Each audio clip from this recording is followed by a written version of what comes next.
Welcome, everybody. Welcome. Good evening. Welcome to Book Passages Conversations with Authors.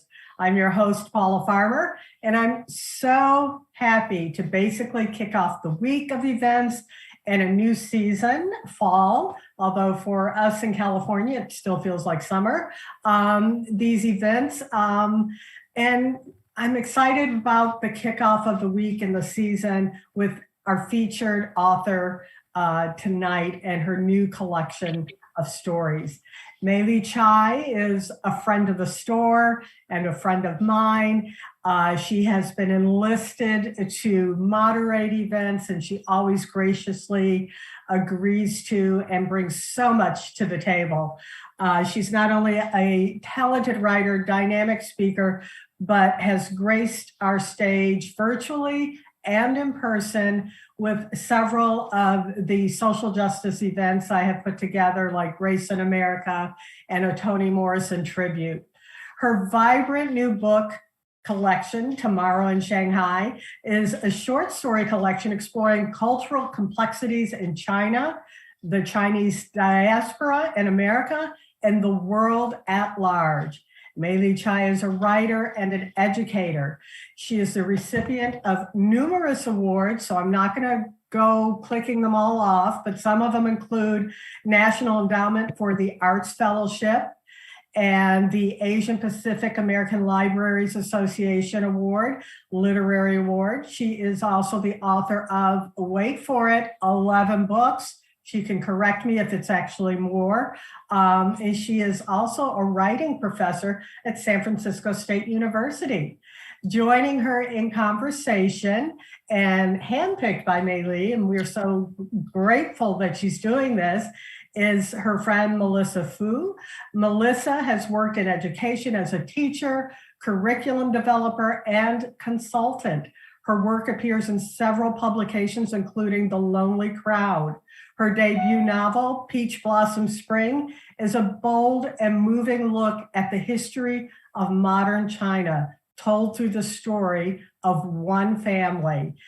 They both will join us now. Lee is joining us from San Francisco, and Melissa is joining us from the UK. Thank you to the both of you. Thank you, Paula. Thank you so much, Paula. Thank you, Melissa. When I invited you to do this, I did not realize it would be 1 o'clock in the morning where you are in England. So thank you so much. Oh, it's a delight. I'm just honored to be asked. And I'm kind of a night owl anyway, so I have someone to talk to. Well, I could say why I wanted to have this conversation with you. I'm a big fan of Melissa's book, Peach Blossom Spring, as you can see. And I love how it addresses not just history, but also erasure in history. It opens with the story of the patriarch of a family. And it says immediately, we're not going to hear the names of his wives because that has been erased from that family history.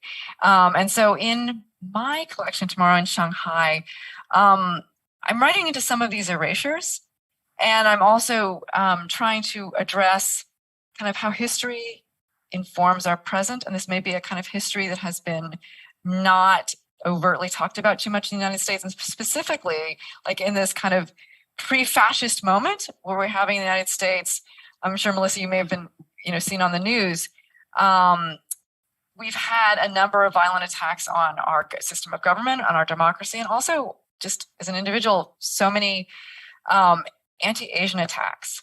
My father and I have been attacked in San Francisco. I've had to report 11 incidents to stop AAPI hate. And so when I was putting together this collection, I wanted to, none of the stories are set in the present. They're set in different time periods and one in the future.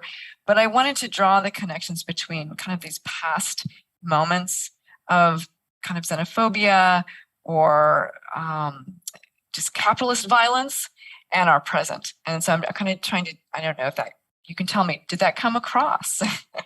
Absolutely. Yeah. I think I was going to ask you a little bit about how kind of the rationale and what for the structure of the story and the stories that you chose, which you kind of, I think is a really great introduction that you just gave us there. I think it would be fabulous to actually hear a little bit from tomorrow in Shanghai. So I wonder if you would read a bit from us, or for us.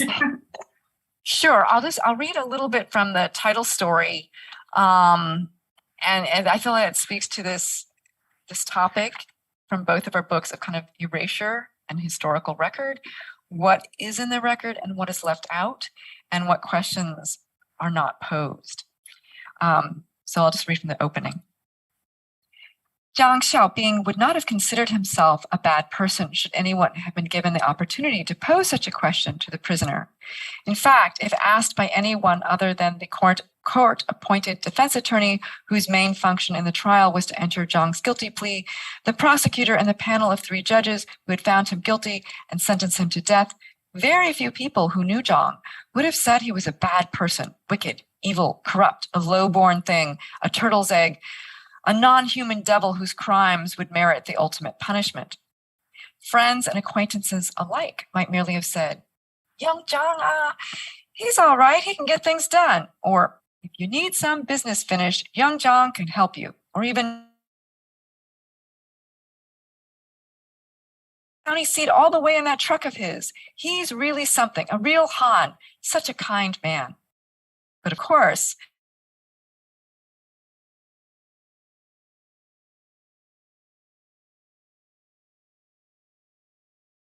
since his days as a man in his early 30s, just returned from a stint as a soldier in the People's Liberation Army after a career-ending leg injury, not one of his neighbors was asked what they personally thought of Assistant Village Head Zhang. And if any of them had offered their unprompted personal opinion of the man who was uncle, great-uncle, nephew, cousin, second cousin, third cousin once removed to almost every male surnamed Zhang in the village, the official police report did not record them. Instead, the report contained the diverse and often contradictory accounts from other villages of the crimes that had led to his arrest, detention, and sentencing. Officially, he was a snake, a shuetou, a bloodhead, who had illegally collected and sold the blood bought from the poor, illiterate peasants throughout the province, thus causing the deaths of more than 37 persons thus far, and the infection of more than 1,000 and counting of others in the myriad remote villages nestled in the mountains and plains just south of the Yellow River, in the province that was once the cradle of Chinese civilization, where giant Buddhas carved into mountainsides gazed serenely heavenward, as though such crimes could not possibly recur here. So that's just the opening. Thank you for that. I think one of the things I noticed is names. And we talk about how in both our books, we start off talking about names and the names that are missing. And interestingly, we both start off with the name. You have Jiang Xiaobing, and I have a character called Zhao Hongse. But I'm really curious to hear about in this collection, when you choose to name characters, like if you could tell me about how you choose their names, and also when you choose to name them or not name them outright. For example, sometimes we only know them by relation to other characters. There's a wonderful story in this collection called Hong's Mother, and we in fact never learn Hong's mother's name. And in White Rabbits, another very poignant story, we get no adult names. We only hear the names Mama, Papa, Nai Nai as for the paternal grandmother, and Ye Ye for the paternal grandfather. But the first story, I find this very interesting. In Tomorrow in Shanghai, the very first words of the book, as I mentioned, are a name, Jiang Xiaobing. And yet, much of the story is about the actions and the rationalization of actions by characters who we only know as the young doctor or the authorities or the driver. And I could go on and on talking about the names in each story because they're really interesting. But I wanted to hear the naming and the not naming. I wanted to hear from you about sort of your behind the scenes rationale for how you choose to name or not name, or name by proxy. That's a great question. Because I you don't have to know what the names mean to read the collection. I mean, you can just read it at a certain level and it's fine. But I did spend a lot of time trying to think about like what the names meant symbolically in Chinese, and then also how to name the characters. The initial character Zhang, because it's a really common surname. It's considered like the most common surname. So it's kind of like the everyman name, right? And it's set during, his trials and it would be the 1990s, and the crimes that he committed were supposedly been like occurring during the 1980s. So this is a period in Chinese People's Republic of China history in which a lot of men of his generation would have very patriotic names, right? So his name means in Chinese that he's filial and he's a soldier, right? And so this is like a good name for a boy. And yet now as a criminal, like he's the one who's named because he's being blamed for all of these crimes that are really systemic, right? In real life, there really were these mobile blood merchants who went throughout the villages or in China, often in particular, we know about them in Henan province. And it started off as a perfectly legal job that was sanctioned by, the government of the province because they needed more plasma in the city hospitals and there wasn't a donor culture in China. And then at a certain point, the mobile units, the people who were doing them, they didn't have training, right? They didn't have a scientific background. So they were not sterile. And then at a certain point, they were pooling the blood and then re-injecting it into people's veins with the idea that would restore their qi faster, right? Well, what it did is it spread HIV infection throughout these villages. And so when it was the central government finally found out what was happening, they started shutting down these programs of the mobile blood units. And then they found the men who had been doing this job and they executed them as criminals. And then, they made it illegal. But a lot of the men had been doing it when it was perfectly legal. And so I feel like it's interesting. Like he's named, right? He's named and he's blamed. But all the other people who might be responsible systemically and who might have actually had more choice in the matter in okaying these type of policies and, signing off on them or even covering it up later, they're not named. And those names are lost to history. So it's kind of like, so it started off in this very symbolic way of naming. And then I kind of move, it is like a sub-theme throughout the stories about the names. Like there's there's a common theme of in the Chinese diaspora, people not being able to pronounce names. And so names being changed. There's one character whose name is Lu Ying, and then people can't pronounce it when she starts in school, so it becomes shortened and she becomes Lulu. And then her name changes actually because she's in two stories, and then I changed the spelling of her name because once she's in China, her name is spelled differently. And so I don't draw a lot of attention to it. So it's interesting to me that you picked up on this, but it is something that I felt was really important contextually. Yeah, I think it was something. I think a whole lot about names just to myself and trying to choose them. One of the things about that the first story that was so interesting when you were just describing the sort of context of the blood harvesting and then mistakenly spreading HIV was that I didn't quite realize that. I thought that he was being named definitely and blamed as a scapegoat, but I also thought that that it was a way to maybe there was maybe harvesting organs. That there's another theme in there and finding, and so by not naming the young doctor and the old doctor and the authorities and the driver, nobody else gets blamed. So there's that similar theme of if you don't name, then things can get erased, kind of blurred out. Nobody's at fault. But when you do focus in on a scapegoat, and then there's the shame on the family and the family name, and so it's quite a powerful thing, I think, too. And it's about the power dynamic, right? Because he has no power, right? He was a villager. He wasn't particularly well educated. He did this as a way to earn money.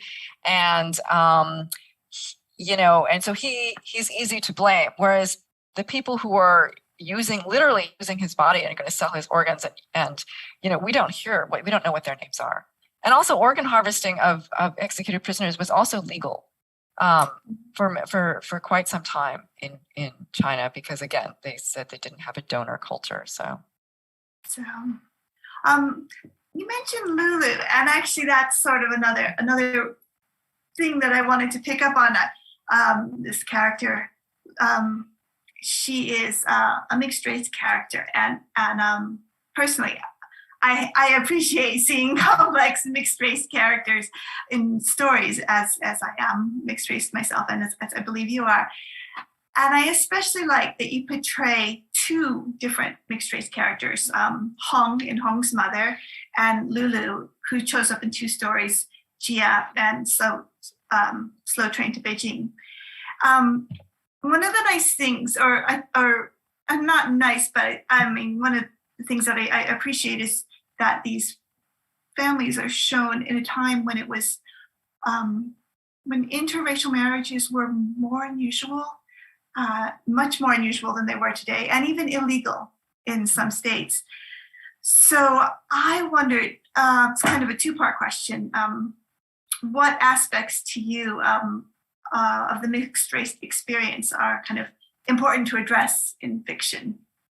And then maybe along with that, by including two characters across three different stories who have some similarities, but they're very, very different personalities. I'm wondering what kind of dimensions that gives you, and as you paint a palette of mixed race experience. Well, thank you for that question, because for many years, like I've written about this in my memoirs, and kind of our experience and kind of the violence that our family faced when I was growing up. Like, and in my book Hopper Girl, I talk about how we moved from the New York City metropolitan area to the Midwest, and in this new community where we lived, people, like the white people, really were shocked and appalled and very angry to see my father, a Chinese man, married to a white woman. And they, shot at our house, and they killed our dogs over the years. And it was horrible. It was just nonstop violence, really. So for a long time, though, because there's so few images, right, in American popular culture and in our literature, unless we're like supposed to be symbolic of something, and I hate that because it doesn't feel very real. The characters aren't allowed just to be people, on their own journeys. So I wrote memoirs, but I didn't know how to do it in fiction. Like, how do I do this? How do I create these fictional characters and not make it just symbolic of race in America? And so I avoided it for many years. But then I started hearing back from readers who had read like the memoirs and the essays, and they would say, they would tell me their stories. And I would realize that some of our stories were, frankly, more common than I knew, because you don't hear them, you don't read them necessarily. And so people were telling me their experiences. And so that gave me kind of the courage and the permission. It's like, I can write more stories about these types of characters, and I can branch out and incorporate some of these other things that I'm hearing. And so that was why I now give myself permission to create other families and other characters, and in this collection as well. And another thing is, like, even though it's supposedly more accepted now in the United States, there was a senator in Indiana, I don't know if it was the state senator or the U.S. senator, who announced just last fall that, he was willing to rethink whether, we should have interracial marriage and whether it should be legal. Because we've pulled back, as you know, if you've probably watched the news, Roe v. Wade. And so he was ready to roll it back and make it states' rights for interracial marriage. So it's still, God help us, controversial to some people. And so again, I'm pushing back against that. I am pushing back against that and humanizing my characters and normalizing it in my stories. Yay. and you know what, I think that what's nice in the stories is that by normalizing it and by not making their experience symbolic, what you're doing is they're having their experiences as a young, focusing on Lulu or Hong, young girl, young women trying to figure out their place in the world, and much of it is shaped by their experience of being mixed race, but it's not defined by that. And I think that was something that I really admired in having the stories for Hong's mother, and then with Lulu and Jia and Slow Train to Beijing. I want to focus a little bit on Lulu, and I, as you can tell, I cannot pronounce the Chinese names properly either. So I'm sticking with the Western shortened version of her name. But we see her in two stories. And I found this fascinating because we're first introduced to her in the story, Jia, which means family in Chinese, or home. And in that context, she's in the US. And she does experience living with a Chinese father and a white mother in a small-minded Midwestern town. But then we see her in the next story in Slow Train to Beijing, and she's actually in China as a university student in Nanjing. And again, she is kind of in between. She can pass for Chinese at sometimes, but she is an American. She is a foreigner. And these two stories, they do stand alone. They could have been completely, we wouldn't necessarily need to have the same character in both for them to be strong, compelling stories. But you've chosen to have the same character, and in the experience of reading it, we go from Lulu feeling not quite in the context in America to slightly out of context in Nanjing. And my question is, what do we get as readers by seeing Lulu in these different contexts? What are we privy to that we wouldn't understand if we simply had two great stories with unrelated protagonists? Well, I'm glad you pointed that out. That was a deliberate decision. And I liked this character. And so I kind of wanted to see her. I leave her in the story Jia at the end. She's kind of in a state of precarity. You don't really know if things are going to work out with them or with the family. They've chosen, the family is, well, I won't say. I won't give away the ending of that, but I wanted to leave a feeling of unease in that story because it is an uneasy situation. It's a terrible situation when you're being harassed by your neighbors. But then, I project into the future, or her future, and she is a young woman. She's living and working in China. And I wanted, one, because it's more hopeful than to just leave her stranded somewhere, and to see how she's kind of self-actualizing.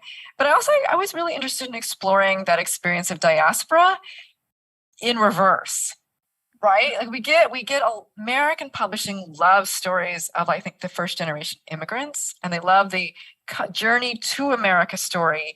And then it kind of ends, and it's harder to publish, I feel, just looking at what gets published in the publishing world, this story of what it was like to actually grow up in America that way. And then even fewer of then the return to an ancestral homeland, which many people do, right? It's a common enough experience. So I thought it would be interesting to take that character on the journey. And then the reason why I included it in the collection, because I'm thinking about the journey the reader goes on, is that it's, again, the sense of being in diaspora, of searching for home.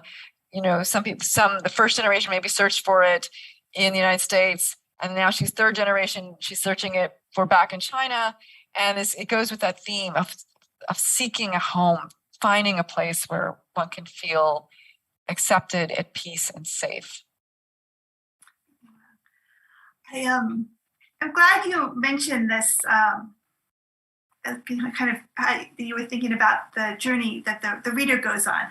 I have more questions about specific stories, which I think we'll come back to. But I would like to hear a little bit more from you about themes in the collection as a whole. So at the beginning, you mentioned something that was important was to acknowledge erasures and ways that histories have been blurred or have maybe been obscured or simply forgotten. And then just now you mentioned that the idea of diaspora, both this coming to America, but also maybe looking for home, a reverse diaspora. And something that I found really rewarding in short story collections is discovering how the stories tend to talk to each other as we go through. So I'm not sure how many, and I'm hoping everybody who's listening has maybe read the stories, but if they haven't yet, then they read them again and again, because I think that's a magic thing about short stories is the more you read them, the more the more you learn and the more they talk to each other, especially in a collection. So I wondered, what are some of the other questions or things you hope readers walk away with questioning or thinking about after they read Tamara and Shanghai?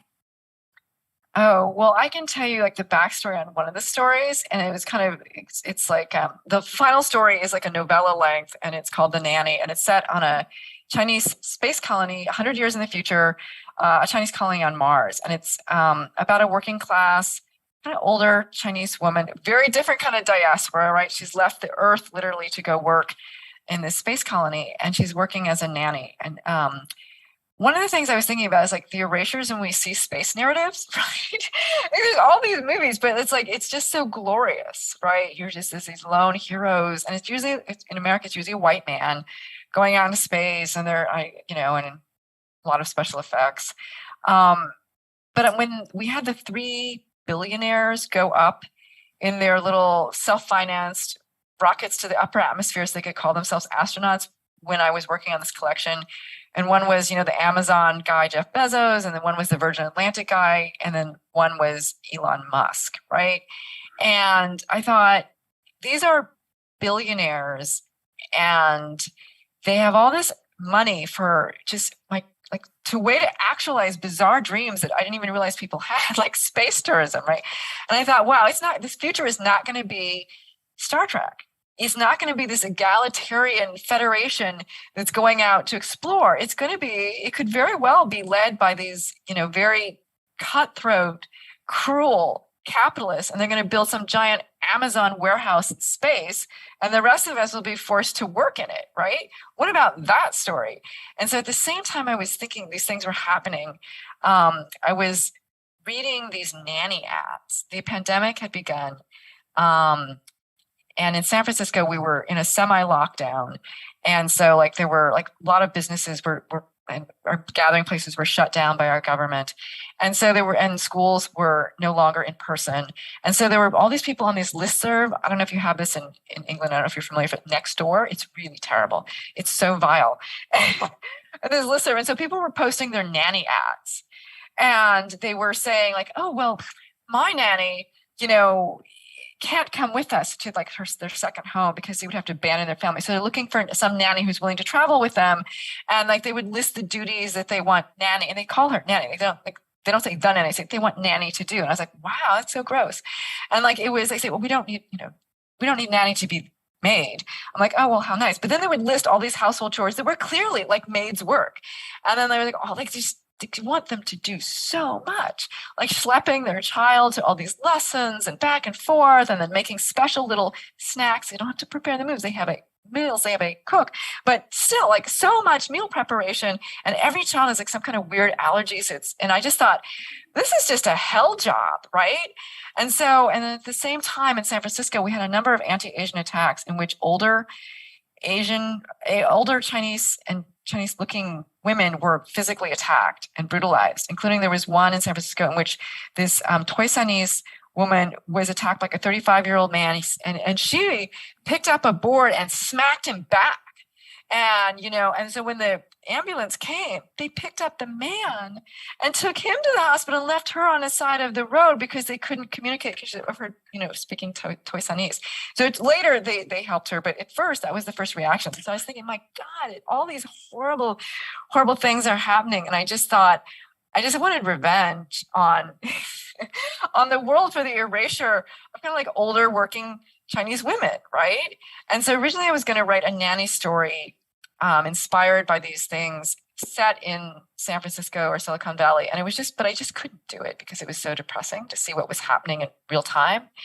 And so then, I dreamed of writing this kind of space opera story. And, if you've been following the Chinese space program, they're doing really well, right? They set the Jade Rabbit rover up. If you saw that, the U2 rover, and it was sending photos back on Twitter of the dark side of the moon, which was so exciting to me to see in live time. And so I thought, what if I put her on a rather than setting her in Silicon Valley in the present, what if I set her, China clearly has space ambitions. What if I set it in the future?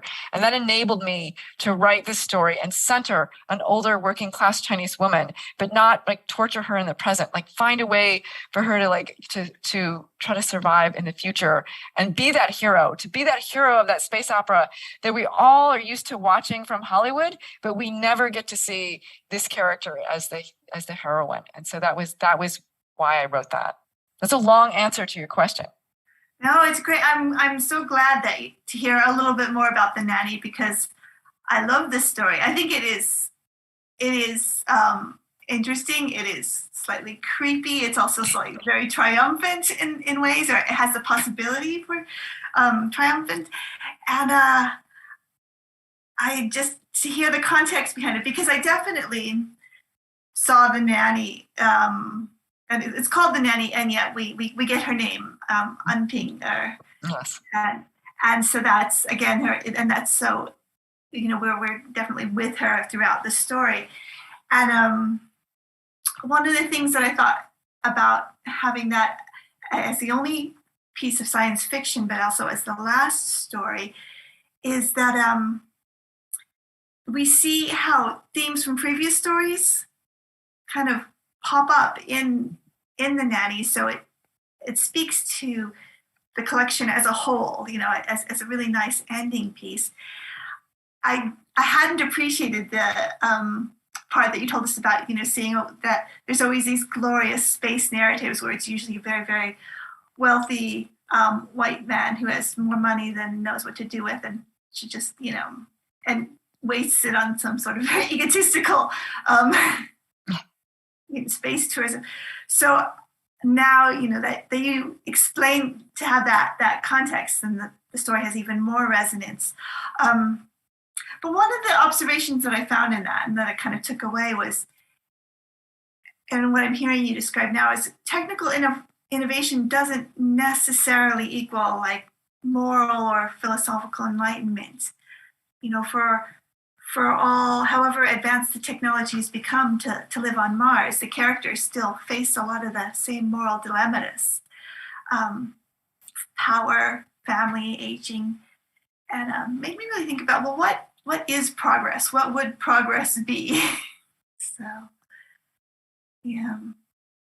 And again, it's like trying to think about, as I put it together, I was trying to think about like how things are connected to the present, like the past and the future. And I was like, we're not going to solve the problems of today in 100 years. Like as a kid, I think I always, thought the future would be glorious, and we're going to overcome things like disease and racism, and we are going to be Star Trek, and we're all going to be explorers. And that didn't happen, right? I mean, if you think about it, we're in a global pandemic, and 100 years ago, there was also a global pandemic. And even like when I was growing up as an adolescent, there was the AIDS global pandemic. And what have we learned of that? A little bit, I guess, but we still see a tremendous selfishness and violence and victim blaming and a lot of irresponsible behavior, and with our governments and how certain communities who are already marginalized get even less of the resources needed to survive in a pandemic. So I was thinking, like, as I'm putting together this collection, I want this kind of themes of how the present problems are related to these past decisions. I figured, the future problems are also going to be related to our present, decisions. And I thought that was an important theme to weave in. I think it definitely makes you think, or makes me think, well, what can we do, or what needs to be done so that the future, however technologically glorious it is, can we address some of the problems?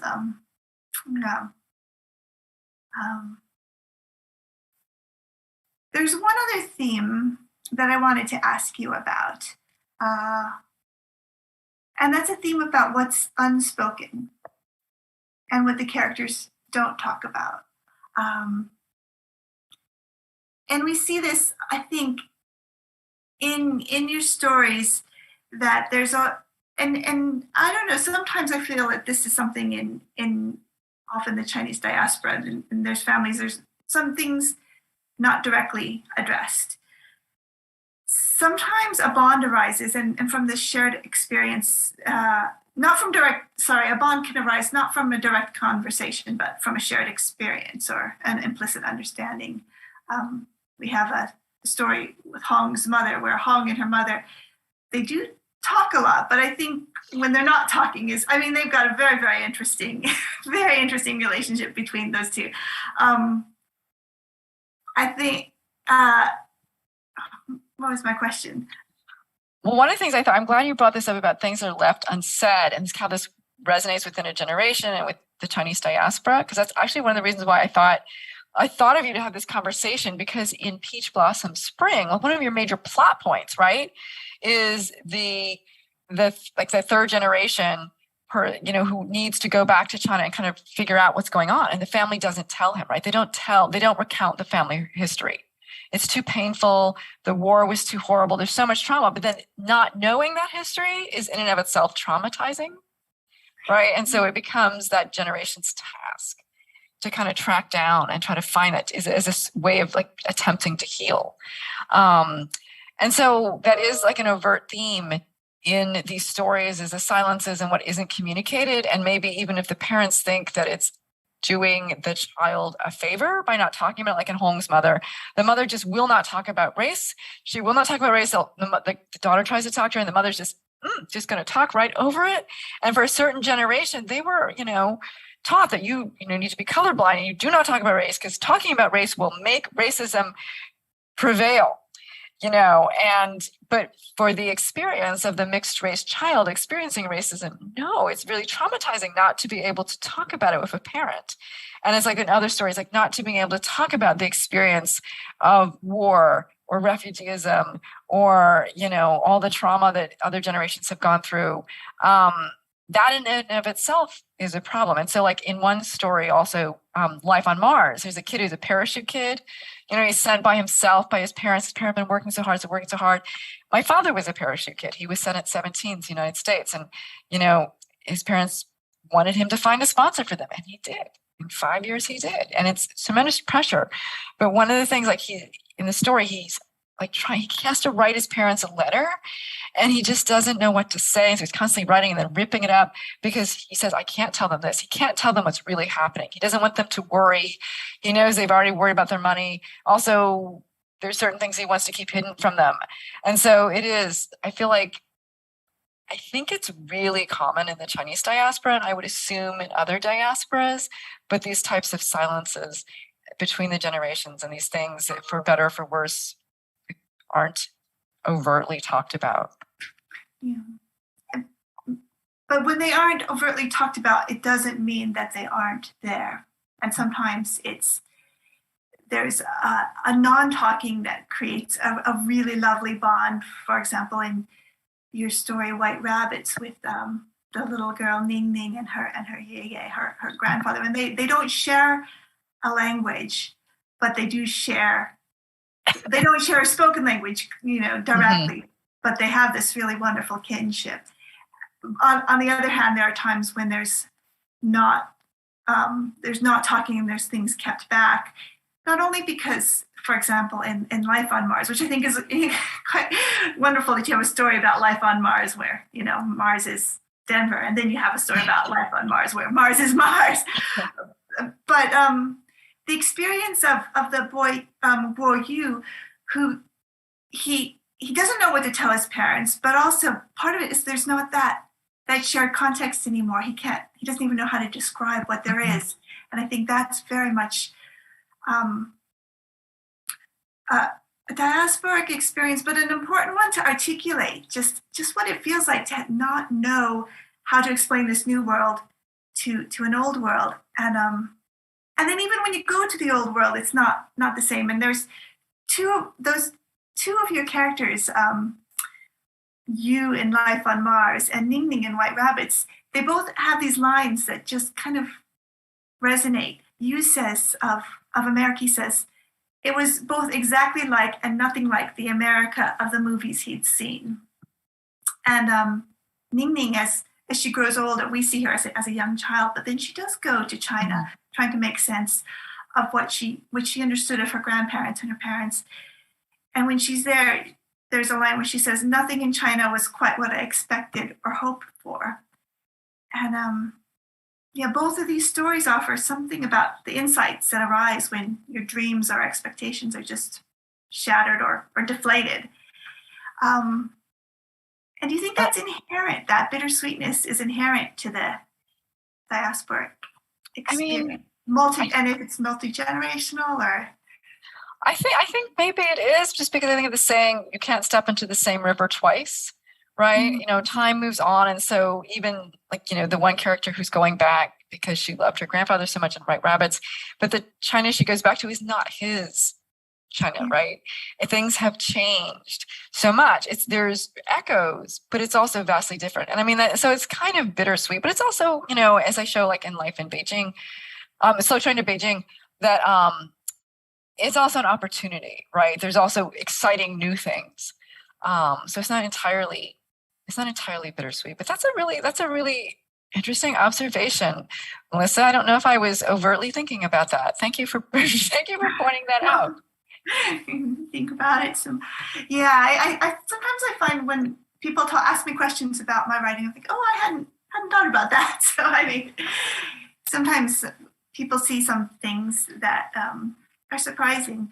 I want to ask you a little bit about writing craft, if that's okay, because with the time we have, I just and particularly the short story form. As Paula pointed out, you are a very accomplished writer. You've written many books across several genres, memoir, novel, short story, essays, nonfiction. Your two most recent books have been short stories. And I'm wondering, what is it in particular about the short story form that's kind of caught your imagination as of late? Because I love the short story. I think it's tremendously difficult, but what is it for you? Well, I love short stories. I think right now is a great time for the short story. I'm just so excited by all the the short stories that I'm seeing and reading and teaching in my classes. One of the short stories that are now being published. It's not that I don't think that people necessarily weren't trying to write in different ways like a generation ago, but I think that right now is a great time because there's so many different platforms also. So there's digital journals, and there's all these different literary journals that are coming out of MFA programs, and then there's just independent journals, and there's independent presses, and there, in addition to the big publishing houses. And so there's just it's a real renaissance, I feel, in short story writing, and I'm enjoying reading these short stories so much. And I find them really inspiring. And so I think that just because I'm reading so many great short stories, it makes me want to write more short stories. I remember, when I was the K through 12 in public school in America, not once was I ever given, well, there was one time I was given an Asian American story, but I was never given a Chinese American story. There was never a Chinese American character in any story I was assigned in all my years K through 12 of schooling. And so I would have to really, as a child, have to seek them out and try to find them. And so I feel like, the story models that I was given as a child were so appalling. You know what I mean? It's just so appalling because they tend to be really racist. And they tended to depict Asians as very much as kind of less than other people and less than white people in particular. And there was a lot of, mocking of everything from accents to food to just position in the world, which was appalling, when you're a child. And I don't know if this is what inspired you to become a writer, but part of that erasure is what inspired me to become a writer. And so, my first writing job, I was a reporter straight out of college. And I was going to report on these stories to try to get the true, real stories that I know, are in our communities out into the world. And now I feel like there is, thank God, more awareness. We have a larger demographic, right? Where for some reason people, I think maybe because we're a larger market also, right? We are now finally seeing more diversity in the stories that we have available, as with your first novel, I mean, it feels like it's based on a family story. I think you've said this. So, I mean, did you write that as a sense of like trying to correct an erasure when you were growing up? Did you see a lot of stories that you felt were representational?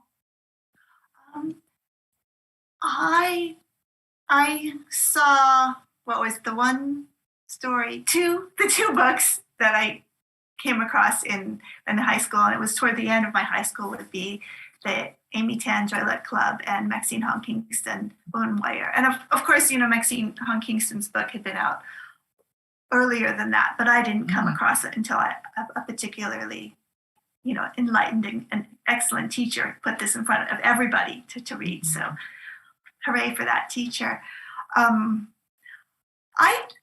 I would say Peach Blossom Spring, I wrote it because I couldn't not write it. And it started off as a short story that got out of control. And then it just had to become a novel. It ran away. But I would say that one of the things that has surprised me and has been really gratifying is when people from sort of the either Chinese diaspora or an immigrant background will say, oh, that story, something in your book really made a lot of sense to me, or I feel seen, or they'll say, oh yeah, this reminds me of my parents, or something like that. And I was surprised I still am surprised at how many people will say, oh, this makes sense to me, because I just assumed, oh, it's just my strange dad and his stories. And in fact, when I found the novel or memoir that you co-wrote with your dad, the Girl from Purple Mountain, I was sort of amazed, like, oh, another story. So I do think that there is a hunger for more stories, and there's space for them. So it's great to see them out in the world. I wonder, though, if I go back to the form of the short story, because what can a short story do that like a novel can't? Well, one, I think is like, if a short story, I feel like the difference, like maybe between a short story and a novel, is like a poem, right? I feel like a short story really concentrates the attention. A novel, you are going to cross. Usually, I mean, I've read novels that take place all in one day. I mean, there's novels that can be very long and take place all in one day, but like commercially published novels tend to be, take place longer with more characters. Whereas a short story, you can really hone in, I think, go very deeply into a character's experience. And I love that. And then also in a collection, what I like about putting together a collection is thinking about the movement of the reader across these stories. And again, it's that sense of multiplicity and multiple stories and like more than one person has experienced this, that I feel like maybe I'm responding to, because having that lack when I was growing up, as you said, you also felt that lack. Like in a short story collection, like I can have two completely different mixed race characters, and they can have some similarities, but some things that are just very different. And so that enables me to have that sense of like, I don't have to just correct this one stereotype. I don't just have to respond to this one issue. I don't have to make my character symbolic of anything, right? I can, by having more than one, I can, fully emphasize each character's humanity. And I feel like that's what the fun part of writing, I think, a collection is. Yeah, I think Are you working on any short stories right now? Well, I have a handful of short stories that they take me longer than I think short stories take longer than the novel. Well, I don't know, but I think a short stories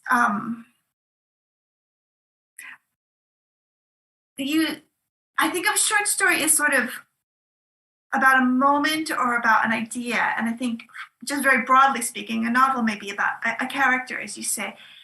And so, in light of that, thinking about how you described all the strands that you were able to bring into The Nanny, it makes it even more amazing in the sense that there were so many themes and ideas and kind of that you distilled down into a moment, which I don't know that it wouldn't, I was going to say, would it work in a novel? I'm sure it probably would work and make it a fantastic novel. But as a short story, it's like this really concentrated capsule of so many different ideas is almost like a gem, and it can shine a light on it in different ways. Do we think about it in terms of technology? Do we think about it in terms of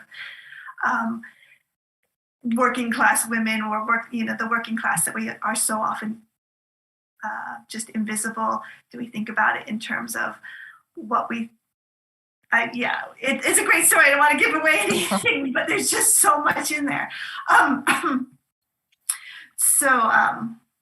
And Paula is back. Did you want us to go to the Q&A, Paula?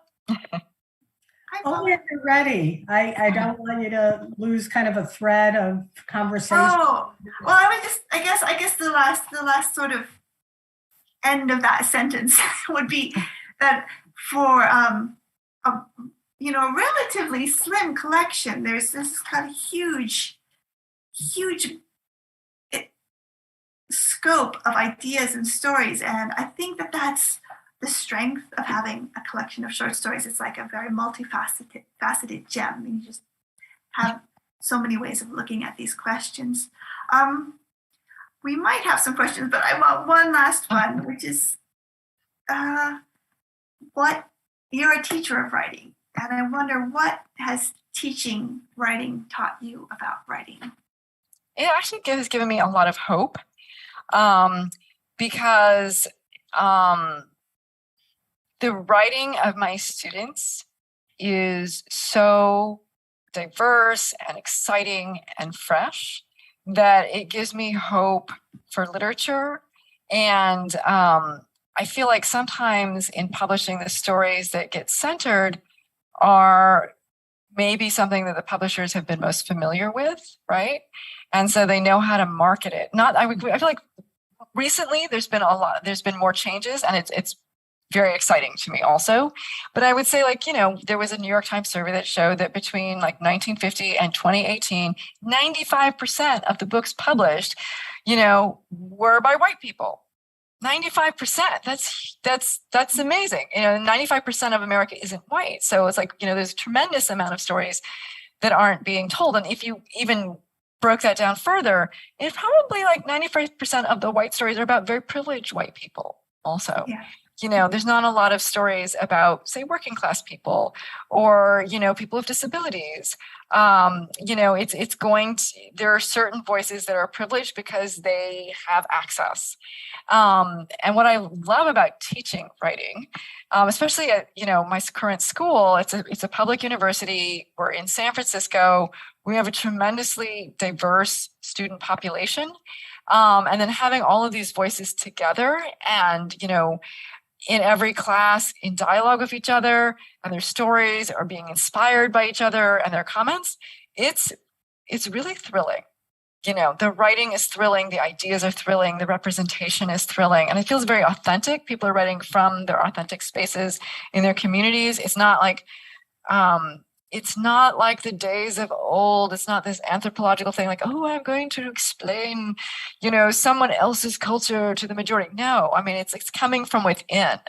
And then I feel like there's just so many different innovative forms of stories that are now being published. And so what happens is that readers become better readers of stories, right? Because they're seeing all these different forms of stories. So they understand, science fiction isn't just about technology. They can understand it as a humanistic literary fiction, because we're so used to seeing some of the tropes of speculative fiction in literary fiction today. So I don't have to reinvent that wheel. So that's what I think that the teaching does. It's just inspiring and encouraging. Wow, that's a great note to end on. Quite hopeful and quite colorful. So actually, to bring Paula back in, and I think maybe were there a few questions from? I do. I actually have a lot, but because of time, No, this was about you two. I'm just going to narrow it down to two, and one, it's for both of you, but I think, Melissa, you kind of touched on it already. I love how a couple of authors I had recently used the term literary ancestors. And so I'm going to kind of give that to you and say, who are for you your literary ancestors?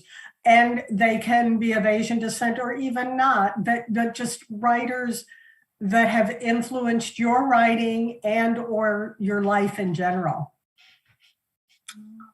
That's a beautiful question. Do you want to think start?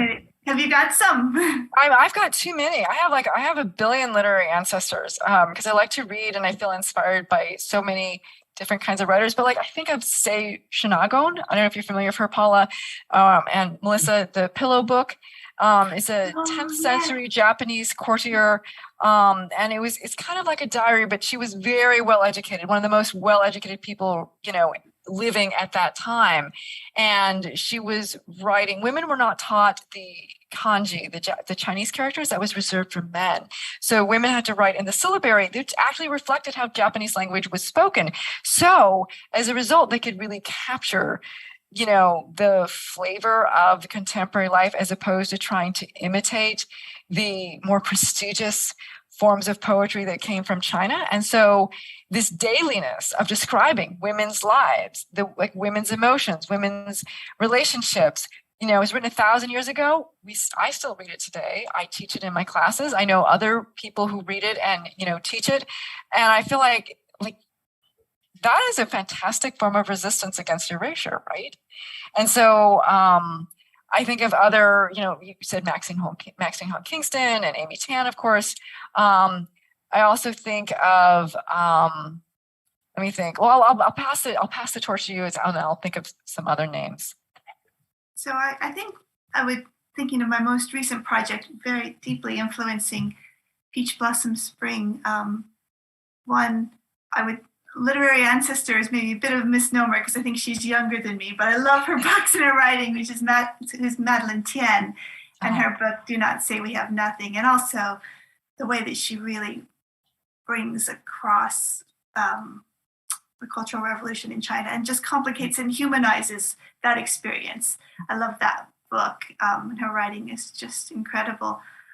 Another closer to being a literary ancestor is the writer Han Suyin, who is a mixed race Chinese-Belgian author, doctor, and many other things. She was just a really amazing woman who lived in the kind of early 1900s up through 1990s,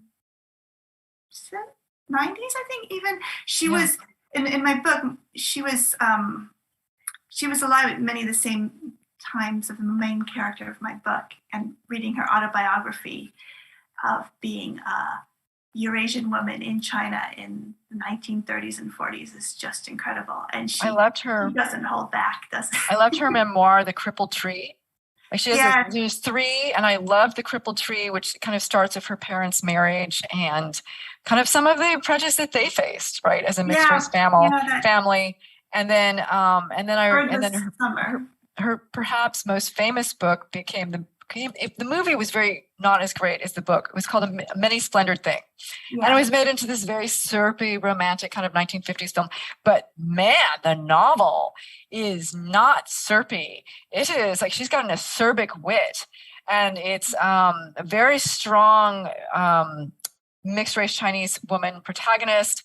And there's, it's set during the Chinese Revolution time. She was very much a Maoist. She hated the KMT because they killed her.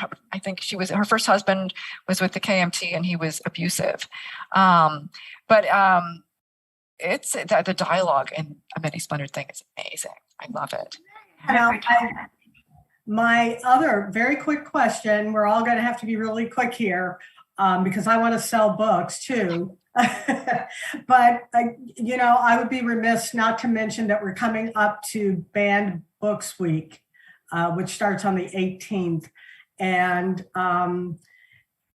overwhelmingly, banned books, whether it's banned in certain states, in certain libraries, certain schools, or across the board, overwhelmingly are BIPOC and LGBTQ writers. Including Toni Morrison. Yeah. So I would love both of you quickly to just give us your thoughts on the importance of discussing this kind of evasive phenomenon that's going on with banned books. this is the thing that also tells me what we're doing is important. It's terrible to say that, but sometimes you can feel very marginalized as a writer or an artist, in a capitalist world that we're living in. But the very fact they're spending all this energy to ban our books and to ban the books of our idols means that they think that our books are important. They think books are important. They think stories are important because they're taking this effort to ban them. So I'm like, let's keep going. Yes. I think, they'll just make people want to read them. As a mother, if you want your kids to do something, say, don't do it. So you ban the books, it's just going to make people want to read them more. That's but true. it is really, shouldn't be happening. It's a blatant erasure that we're trying to, it's interesting to me that we're trying to address these erasures in our stories. And then people are still trying to even erase the stories that are addressing the erasures. Yeah. Well, thankfully, we have writers like you that are just keep doing it, regardless of the banning, regardless of any criticism or whatever, that you just keep doing you, which is writing great literature. Thank you to you both for writing and for being brave and presenting your writing and talking to each other and bringing out these stories. Thank you for being a part of Book Passage's Conversations with Authors. It's an honor. We're so happy. And Melissa, especially you, 1:00 in the morning, man, you're a trooper. We love you. Yeah, that's my excuse when the sentences don't quite finish. Yes. I want to thank our audience too for coming on, whether you're here live or you're watching us in the recording and you're passing it on to other people to get inspired by LeeChai and Melissa Fu. Please do, in fact. And also take just a minute to subscribe and like the Book Passage YouTube channel. It really makes a big difference for us. And definitely support our authors tonight by buying their books from Book Passage, or at least from independent bookstores. As mentioned, this is a very slim yet powerfully packed collection of stories. And I love, Meili, that it was released in paperback. I wish more books, whether they're stories or they're novels, memoir or nonfiction, I just really wish more would come to paperback where people can travel with them easily, take them around town with them easily. And obviously there's environmental value in that as well. And affordable. In a recession, right? How could I, of all people, forget cheaper about than a movie ticket these days. Yeah. Exactly. And we do have them at both our Book Passage locations, San Francisco and Corte Madera, but you're certainly welcome to order online or give us a call. Our booksellers are enthused and they will take your order and get it out to you as soon as possible. And also Melissa's book. I think, Bailey, I think you had a copy of her book if you want to hold it up there. Yay. Peach Blossom Spring. Whoops. And we look forward to your next one, Melissa, and we'll flip this and have you two on again with me hosting on. That would be great. But this has been wonderful. Really wonderful to speak. And by the way, we need to say how funny the book is too. It is funny.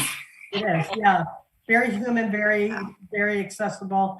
Thank you so much, and thanks to our audience. Until next time. Thank you. Thank you, Paula. Thank you, Book